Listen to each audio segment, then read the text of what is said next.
कि आपका संडे के फंडा में स्वागत करता हूँ।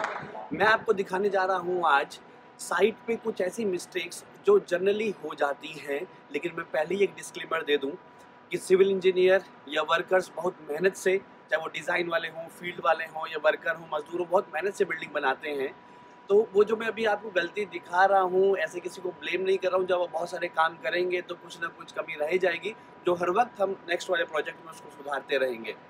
तो यहाँ मैं कुछ कॉमन मिस्टेक्स आपको दिखा रहा हूँ। जैसे कि मेरे सामने आप देख सकते हैं कि बहुत लंबी बिल्डिंग आपके पास कंस्ट्रक्शन हो रहा है। इस बिल्डिंग पे आप राइट साइड से जो थर्ड कॉलम देखेंगे, जो दोनों ब्रिक के बीच में है, ठीक है। राइट साइड से दो थर्ड कॉलम, जो यहाँ पे लेफ्ट में भी उसके ब्रिक्स है, राइट में ब्रिक्स है, उसका अलाइनमेंट आप देखेंगे ऊपर तक तो बहुत एकदम लीनियरली नहीं है। वो उसका सेंटर ऑफ मास कोइंसाइड नहीं कर रहा है। कहीं पे थोड़ा सा राइट जा रहा है, कहीं पे थोड़ा सा लेफ्ट जा रहा है। तो दोस्तों, ये चीज आपके पास क्या करेगी, एसेंट्रिसिटी पैदा करेगी। अगर लोड जो होता वो बीचों बीच कॉलम के लग रहा होता तो सिर्फ और सिर्फ डायरेक्ट स्ट्रेस आता। अब क्योंकि वो हल्का सा राइट या हल्का सा लेफ्ट पे लग रहा है तो एसेंट्रिसिटी आएगी, तो डायरेक्ट स्ट्रेस के साथ साथ बेंडिंग स्ट्रेस भी आएंगे, जिनसे स्ट्रेस बढ़ सकता है, फेलियर हो सकता है। ऑल्दो मैं फिर से डिस्क्लेमर दे रहा हूँ, किसी बहुत मेहनत से आदमी ने बनाई होगी। ऑल्दो हो सकता है कि जो उसका रिइंफोर्समेंट हो अंदर का वो एकदम कोलिनियर हो, वहाँ पे कोई भी एसेंट्रिसिटी पैदा नहीं हो रही है, लेकिन मैं आउटर स्ट्रक्चर से बता रहा हूँ। और कुछ छोटी कंस्ट्रक्शन मिस्टेक्स भी हो सकती है, जैसे कि आप देखोगे जो पतली सी एक आपको बीच में गैप दिख रहा होगा, कहीं कहीं पे शटरिंग भी हो रही है वहाँ पर आपको, एकदम लेफ्ट साइड के कॉलम के थोड़ा सा राइट में कहीं पे आप देखोगे से फर्स्ट सेकंड थर्ड फ्लोर आपको जो दिख रहा होगा, वहाँ पे प्रॉपर कॉम्पैक्शन नहीं हुआ है। तो वो जो प्रॉपर कॉम्पैक्शन वहाँ पर नहीं हुआ है, उससे क्या होगा कि स्ट्रेंथ आपके पास कंक्रीट उतना नहीं ले पाएगा जितना ले सकता था। ऑल्दो वो स्ट्रक्चर पर एक रिजिड फेलियर, एक बड़ा फेलियर नहीं बनाएगा, लेकिन कहीं कहीं छोटी जगह पर वो फेलियर बना सकता है। उसके अलावा बहुत सारी छोटी मिस्टेक्स और जैसे यहाँ पे आप देखेंगे जो बहुत छोटा सा डक्ट है, अगर आप जूम करके उसे देखें एकदम से पहली फ्लोर आपको दिख रहा है वो ओपन है, और वो इतने दिन से ओपन है, मैं खुद देख रहा हूँ कि वहाँ पे जो सरिया होगा वहाँ पे रस्ट लग रहा होगा, जिससे उसकी स्ट्रेंथ कम हो रही होगी। दोस्तों, ये बहुत छोटे से कुछ मिस्टेक्स थे, लेकिन एक और चीज़ भी तो सिविल इंजीनियर के पास होती है, फैक्टर ऑफ सेफ्टी। तो वो सारी चीज़ इनको अकाउंट फॉर कर रही होगी, क्योंकि जितना लोड आने वाला होता है बिल्डिंग पे, आरसीसी पे, स्टील पे, हम हमेशा उससे ज़्यादा लोड के लिए ही डिज़ाइन करते हैं। तो वो ज़्यादा फैक्टर ऑफ सेफ्टी इन सब कारणों की वजह से होती है। वो मटेरियल की स्ट्रेंथ पता नहीं कितनी हो पाए उस कारण से होती है। तो ये सारी चीज़ें वहाँ पे अकाउंट फॉर होंगी। ऑल्दो फिर भी ये बिल्डिंग जो बन रही है, इसको मैं पूरा ऑल द बेस्ट कहता हूँ, और उम्मीद करता हूँ कि और बेहतर बिल्डिंग्स आगे समय में इंडिया में बनती रहेंगी। दोस्तों, कॉलम का वर्टिकलनेस या बीम का हॉरिजॉन्टल है कि नहीं है, वो नापा जाता है लेवलर से। जैसे अगर मेरे को नापना है कि ये जो टेबल है ये हॉरिजॉन्टल है कि नहीं है, तो मैं इस पर ऐसे रख दूंगा, जैसे आपने सर्वे में देखा भी होगा। और ये जो बबल है, इस बबल को आप देखेंगे एग्जैक्टली सेंटर पे अगर आता है, यहाँ पे ऑलमोस्ट एग्जैक्टली सेंटर पे है, तो इसका मतलब कि ये जो टेबल है हॉरिजॉन्टल है। इसी को बिल्डिंग में बीम या स्लैब का हॉरिजॉन्टल है कि नहीं है, इसलिए नापा जा सकता है। सपोज अब मेरे को इस वॉल पे आना है, इस वॉल वर्टिकल है कि नहीं है। आपने हॉरिजॉन्टल वाला तो अपने लैब पे भी किया होगा, सर्वे लैब में। अब वर्टिकल है कि नहीं है, उसके लिए जो मेरे पास बबल रहता है वो ये वाला है। और आप देखेंगे कि जो उसका गैस पॉकेट है, गैस पॉकेट वाला खाली वाली जगह, वो एग्जैक्टली एट द सेंटर है। तो ये वॉल आपके पास एकदम वर्टिकल है, ठीक है। तो इससे हम कॉलम का वर्टिकलनेस नाप सकते हैं। और ये वाला एक ऐसा है जिससे हम 45 डिग्री नापते हैं। अगर कोई 45 डिग्री पे रखेंगे तो यहाँ का गैस पॉकेट सेंटर पे आ जाएगा।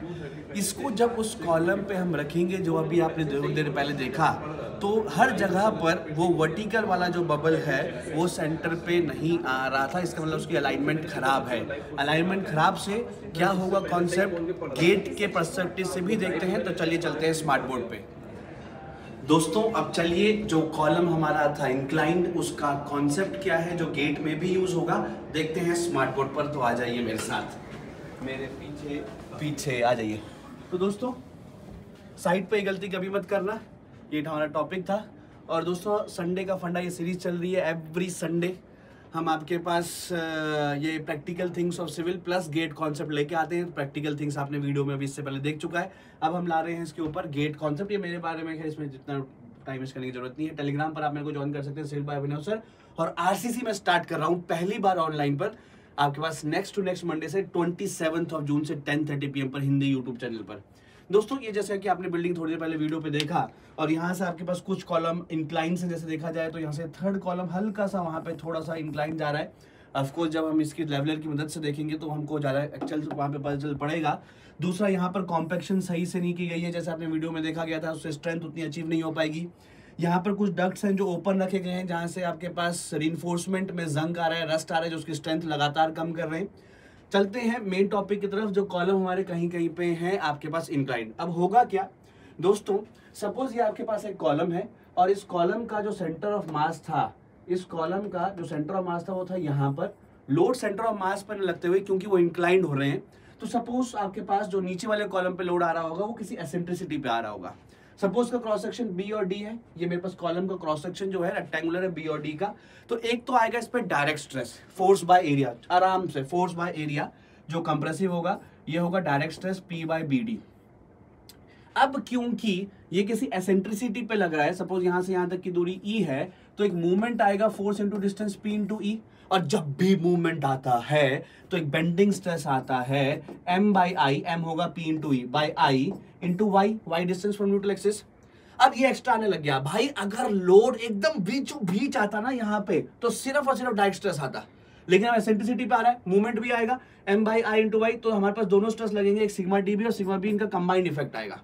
अब कंबाइंड इफेक्ट आपको पता है कि राइट साइड में for this kind of loading तो कंप्रेशन ही है, लेफ्ट साइड में टेंशन होगा, कंप्रेशन होगा, डिपेंड करेगा कि इनका मैग्नीट्यूड कितना है। अगर ये सी और ये टी बराबर हो गया तो जीरो हो जाएगा, सी बड़ा होगा तो नेट कंप्रेशन होगा, टी बड़ा होगा तो नेट टेंशन होगा। तो एक्स्ट्रा स्ट्रेस तो आ रहा है, कर्न वन बहुत सारी चीज पढ़ते हैं जो अभी इस वीडियो पे नहीं जा रहा हूँ, तो ये एक्स्ट्रा स्ट्रेस आ रहा है। अब ये नहीं है कि यार ये बिल्डिंग फेल ही हो जाएगी, मैंने पहले भी आपको बताया, इसीलिए तो फैक्टर ऑफ सेफ्टी लिया जाता है। जितना लोड आता है बिल्डिंग पर डेड और लाइव, उससे हम ज्यादा लोड के लिए डिजाइन करते हैं, क्योंकि ये सारी चीज वहां पे अकाउंट फॉर हम कर लेते हैं कि एसेंट्रिक आएगा, एकदम एकदम कोई रजनीकांत नहीं है कि एकदम आपके पास सेंटर मास पे लोड लग जाएगा। ओके, इससे बकलिंग और फेलियर भी हो सकता है।